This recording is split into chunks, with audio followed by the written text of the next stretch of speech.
Assalamualaikum warahmatullahi wabarakatuh. Waalaikumsalam warahmatullahi wabarakatuh. Selamat malam semuanya. Malam. Baik, sebelum kita mulai, langkah baiknya kita berdoa terlebih dahulu. Ada yang mau mimpin doa? Saya Kak. Alangkah baiknya sebelum memulai kegiatan hari ini, sebaiknya kita membaca doa mulai. Doa selesai. Di sini kita akan melaksanakan bimbingan kelompok. Sebelum dimulai, yang masih megang HP atau barang, tolong ditaruh dulu supaya bimbingan kelompok kita fokus. Sebelumnya, kita perkenalkan diri dulu. Sebutkan nama dan hobi. Perkenalkan, nama saya Askia Nabila. Hobi saya tidur. Selanjutnya, Perkenalkan, nama saya Rismawati. Hobi saya adalah traveling. Perkenalkan, nama saya Najala. Hobi saya olahraga. kenalkan, nama saya Aruni. Hobi saya belanja. Perkenalkan, nama saya Ambar, hobi saya membaca. Perkenalkan, nama saya Robert. Hobi saya bermain game. Perkenalkan, nama saya Lilis, hobi saya memasak. Sebelumnya di sini udah ada yang pernah bimbingan kelompok? Belum.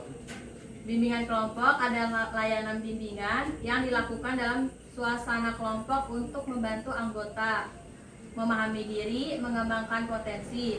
Di sini juga ada yang namanya asas-asas. Yang pertama, asas kerahasiaan. Itu yang di dalamnya, yang di semua orang ngomong itu harus dirahasiakan. Yang kedua, asas kesukarelaan. Di sini kalian datang sukarela kan?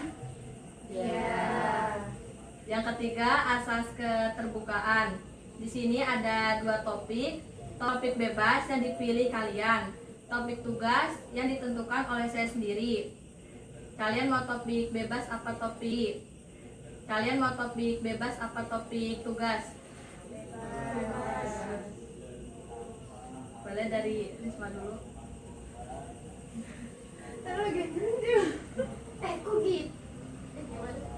Kok gitu? Jangan ditunjuk, Ge.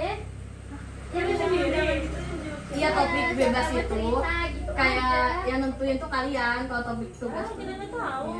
Iya, iya. Ya kan Ada materinya dari tadi. Topik bebas tuh kayak gimana? topik bebas tuh kalian nentuin. Iya, maksudnya orang lain tanya deh pertanyaan apa? Apa aja. Cerita gitu loh, Tes. Nanti saling nyambung-nyambung. Ya coba kayak gimana? Coba. Kalau tugas apa? Tugas nanti lah dari Lala. Apa Lala? Dari Teteh. Kalau tugas kan Lala bisa topik apa, kitanya nyambungin gitu. Iya. Balanya apa? Mau Kalau apa? ada satu-satu beda-beda. Iya, nanti kalau misalkan paling banyak itu nanti yang dibahas. Gimana? Iya. Ya misalkan topiknya topik A tentang piknik atau apa, bebasnya itu tentang apa, tentang sekolah juga. Iya, apa aja kayak perselingkuhan gitu tuh. Terus Ini nikah di banget, sini. ini nggak ngerti. Iya. Tentang ini kenakalan remaja. Nah, Iya. Nah, kalau teman. Yang itu diceritain. Terus setelah itu ketemu topiknya, Iya, nanti orang itu ikut nyambung gitu. Emang harus Ngebahas. semua yang cerita ngobrol? Kayak ngobrol biasa aja. Semua yang harus cerita. Enggak sih. yang lebih banyak cerita siapa? Malah Denik. Depi, Cerita pernah. curhat deh. teh, apa teh? Apa? Tugas aja udah lah. Kan udah ada contoh. Ya udah, Tapi tugas tuh- aja tuh. Topik tugas mah yang Kamu ngasih pertanyaan ke kita. enggak, bukan pertanyaan, sama aja. Kayak apa sih, cerita kayak keselingkuhan gitu tuh. Cuma itu mah dari diri saya sendiri. Ya udah, nggak apa-apa. Nggak apa-apa kalau gitu. Kita dengerin kok. Iya. Nanti ikut nyambung. Iya. Ya udah. bingung. Berarti ya mulai. Ayo. Tar dulu ya.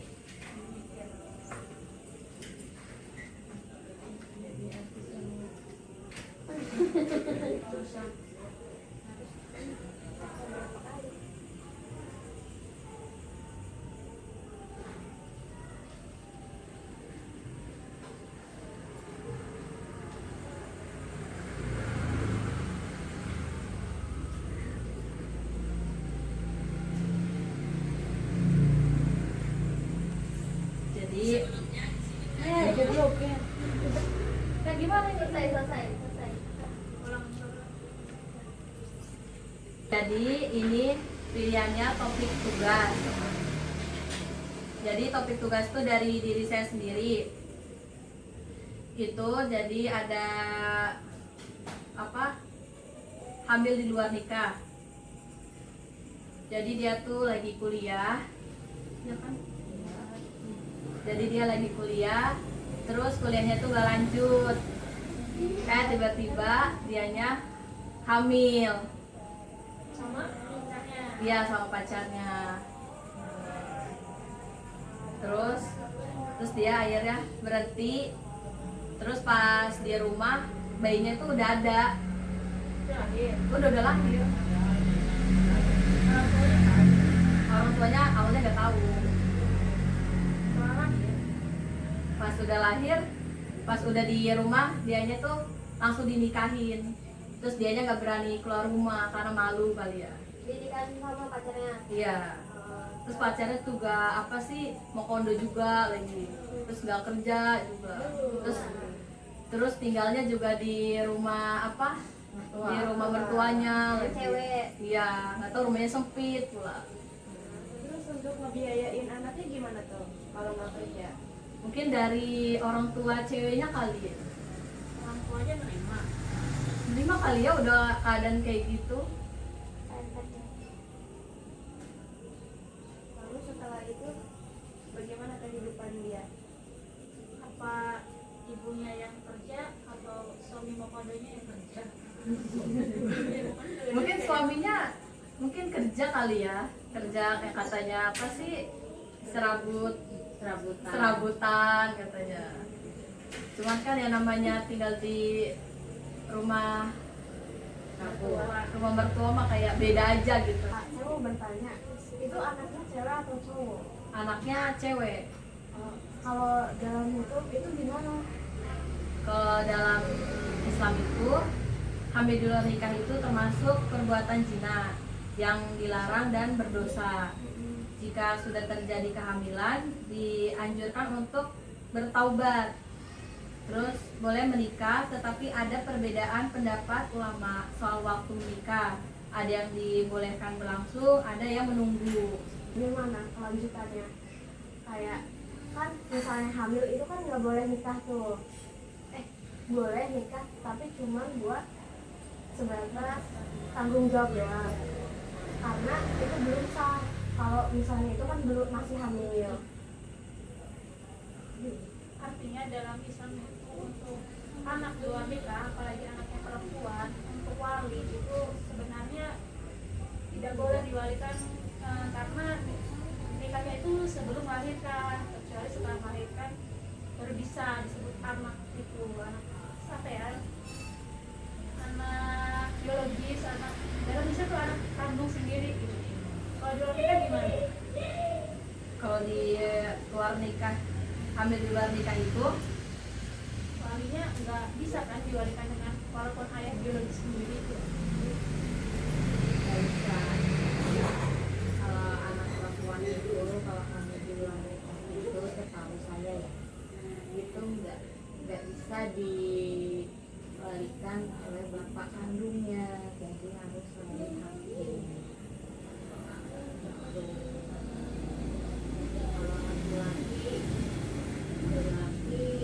Kalau laki-laki ya, anaknya laki-laki itu yang sangat disayangkan nanti nggak ada dapat warisan gitu, tapi kan laki-laki kan diwalikan, nggak ada wali jadi nggak masalah. Cuma nanti Itu kewarisan. warisan nggak dapat ya. Anak yang lahir di luar nikah boleh menggunakan perbuatan ayahnya dalam Islam. Pandangan ulama bahwa diperbolehkan bagi anak yang lahir dari perizinan untuk menyandang nama ayahnya. Kemudian ia menarisi harta dari ayahnya. Menurut orang Islam, nasab terputus dari ayah biologis, hak waris, istimewa, nafkah, satu pernikahan itu. Ini nafkah juga dapat. Ya, di sini ini nafkah ayah biologis tidak memiliki kewajiban untuk Islam untuk memberikan nafkah kepada anak. Jangan ya. Meskipun dalam konteks hukum positif Iya. seringkali masih dimungkinkan dalam bentuk bantuan sosial atau biaya pendidikan. Status pernikahan orang tuanya jika anak lahir kurang dari 6 bulan setelah akan menikah, anak tersebut dianggap lahir di dalam nikah dengan kata tidak memiliki ayah. Apa sih keistimewaan anak hamil di luar nikah itu? Kalau keistimewaan dan status anak hasil zina dalam Islam itu terlahir dari fitrah dan suci. Anak hasil zina tidak mengundang dosa orang tuanya. Dosa adalah tanggungan pelaku zina, bukan anak yang dilahirkan. Terus berpotensi menjadi wali Allah. Anak tersebut suci dan berpotensi menjadi hamba yang soleh dan soleha, kekasih Allah, dan masuk surga jika beriman dan bertakwa. Dapat menolong ibunya jika didikan dengan baik oleh ibunya yang bertobat.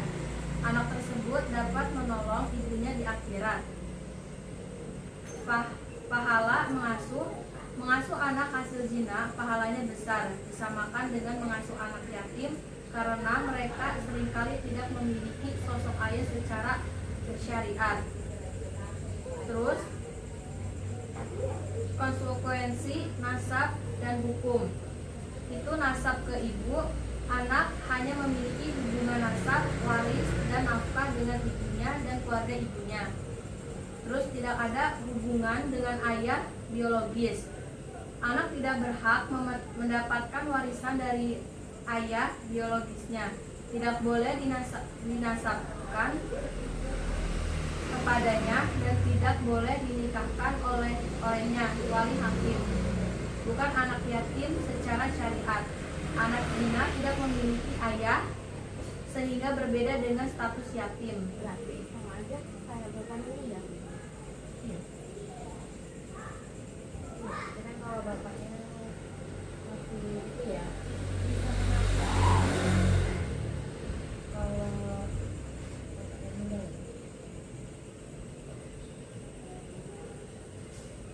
Iya ya, kayak bapak yang meninggal gitu aja kan. Tapi tetap walaupun punya nggak bisa ngewaliin aja sama adiknya, kakaknya atau kakeknya gitu, uaknya, pamannya gitu, nggak bisa. Keluarga bapaknya itu nggak bisa. Nggak bisa. Artinya wali hakim. Pokoknya keluarga yang nggak sedarah sama Iya, nggak bisa. bukan nggak saudara, karena di luar saudara Iya. di luar nikah. Bisa. Apa sih kewajiban ayah terhadap anak hasil zina?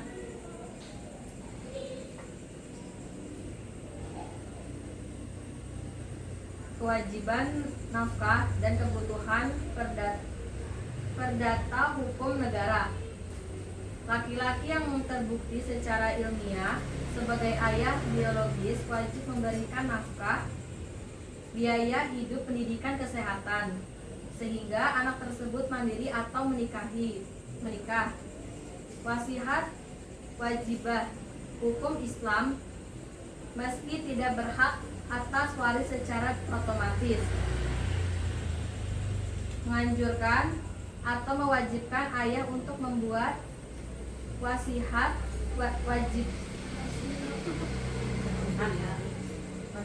wajibah agar anak tersebut mendapatkan sebagian harta warisannya setelah ia meninggal. Tanggung jawab moral dan sosial. Laki-laki tersebut tetap bertanggung jawab memastikan perlindungan dan perawatan anak serta mencegah penelantaran anak. Perwalian nikah. Ayah biologis tidak dapat menjadi wali nikah untuk anak perempuan. Hasil zina perkawinan jatuh kepada wali hakim. Menurut kalian, atas stigma terhadap perempuan yang namanya nikah masih relevan di zaman sekarang?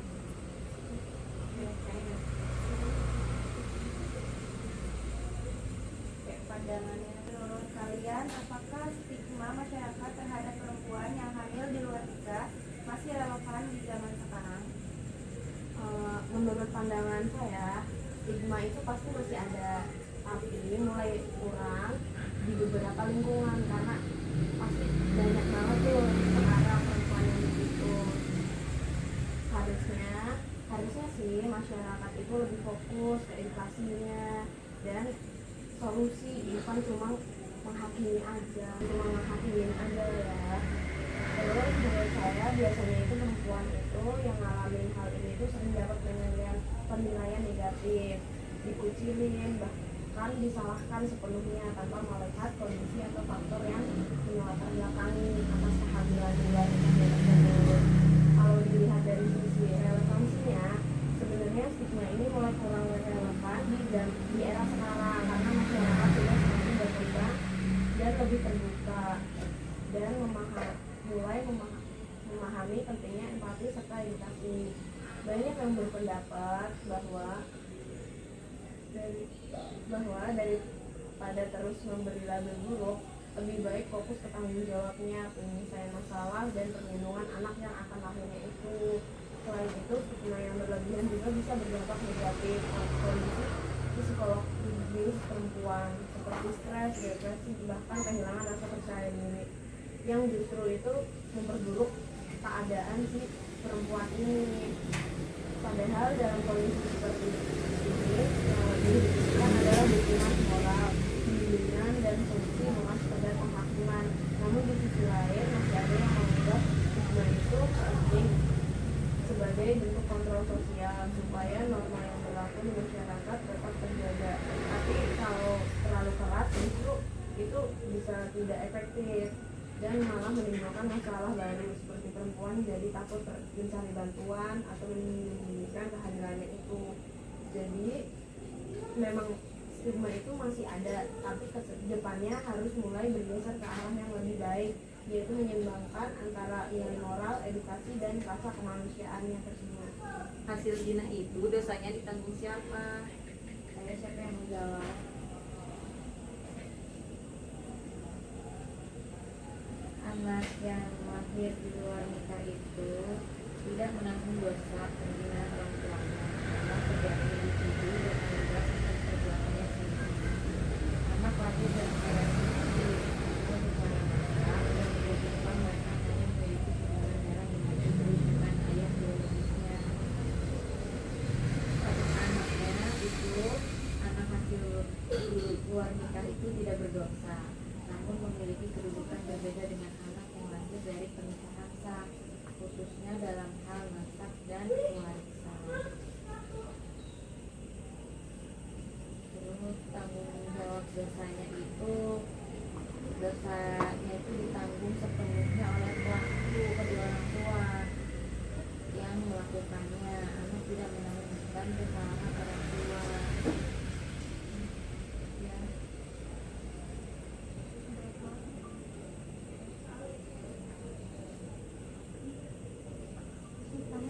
Ada yang mau menambahkan atau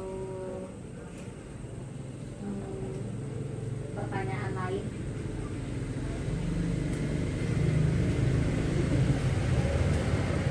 Cukup sekian dari kegiatan hari ini. Mari kita bersama-sama mengucapkan hamdalah. Alhamdulillahirabbil alamin. Assalamualaikum warahmatullahi wabarakatuh. Waalaikumsalam.